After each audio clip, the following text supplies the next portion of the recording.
என்ன பண்ணி தொலைச்ச ஏன் நெஞ்சுக்குள்ள ராட்டினங்கள் சுத்துறது.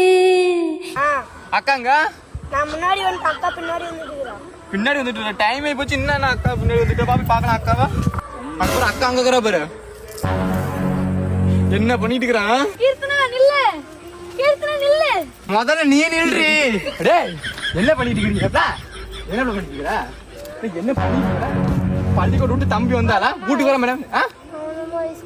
அவன் தான் ஐஸ் வாங்கி கொடுத்தானா? உனக்கு எங்க போச்சு அறிவு? பிள்ளை என்ன முளைச்சு 3 ஏட உள்ளலாம். உனக்கு என்ன அப்படி பையன் பேசிட்டு இருக்கிறாங்க? வர மாட்டியா? ஃப்ரெண்டா ஃப்ரெண்டு இங்க நான் பேசிட்டு இருக்கிறேன். நோட்டு வாங்குறேன் நோட்டு. எப்பயா டேய் இந்த காலி இப்படி பையன் தானே? ஒப்பம் புத்தி அப்படியே வருதா? ஒப்ப நான் படிக்கும் போது என்ன பார்த்துட்டு இருந்தா இப்படி என் பிள்ளையை பாக்குறேன். அப்படி எடுத்து விடுற ஆள் கரப்பத்தை வந்து போட. நீ வீட்டுக்கு நான் பேசிக்கிறவா. என்ன பண்ணிட்டு இருக்கிற நீ? வா வீட்டுக்கு பண்ணிட்டு இருக்கிற. என்ன பண்றது ஏது பண்றது தெரியல.